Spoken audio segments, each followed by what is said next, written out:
Il était une fois, dans un village au bord du fleuve Niger, une jeune fille nommée Aminata. Belle, sage et courageuse, mais pauvre. Elle vivait seule avec sa mère, qui vendait des légumes au marché. Un jour, une grande sécheresse frappa la région. Les récoltes moururent, les puits se vidèrent et les champs du soir disparurent. Un matin, Aminata décida de partir chercher l'eau de la vie. Une eau magique qui, disait-on, coulait quelque part dans les montagnes du Nord. Sa mère la supplia. « Ne pars pas, ma fille.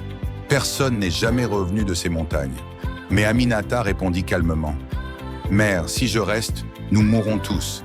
Si je pars, peut-être que nous vivrons. » Elle prit une vieille calebasse, un peu de mil séché, et partit seule, pieds nus sur la terre brûlante. Pendant des jours, elle marcha sous le soleil. La chaleur déchirait sa peau, la poussière emplissait ses poumons. Mais son cœur restait pur. Alors qu'elle s'arrêtait près d'un ruisseau à moitié sec, Aminata vit un serpent gigantesque pris dans un filet de chasse. Ses écailles brillaient comme l'or. Elle eut peur, mais sa bonté fut plus forte. Elle libéra l'animal sans attendre de récompense. Le serpent s'éloigna lentement dans l'eau, puis se retourna. « Tu as un cœur pur, dit-il. Prends ceci. » Et il déposa à ses pieds une petite écaille dorée. « Quand tu seras perdu, trempe cette écaille dans l'eau et elle te montrera le chemin. » Après plusieurs jours, Aminata arriva au pied d'une montagne noire. Les roches semblaient vivantes, les vents murmuraient des noms oubliés. Elle trempa l'écaille dans une flaque d'eau. Alors une lumière dorée jaillit et traça un sentier lumineux jusqu'au sommet.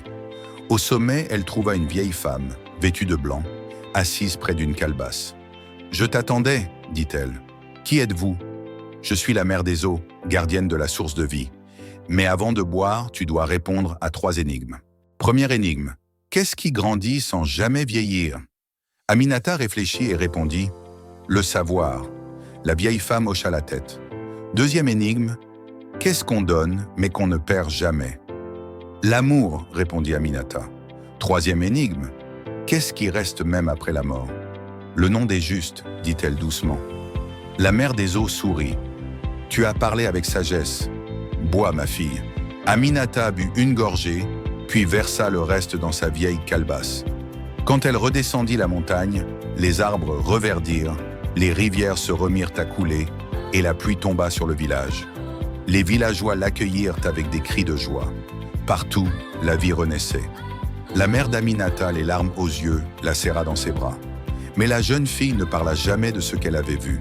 Elle garda la calebasse d'or cachée pour rappeler que la vraie richesse n'est pas dans l'eau ni dans l'or, mais dans le courage et la bonté du cœur.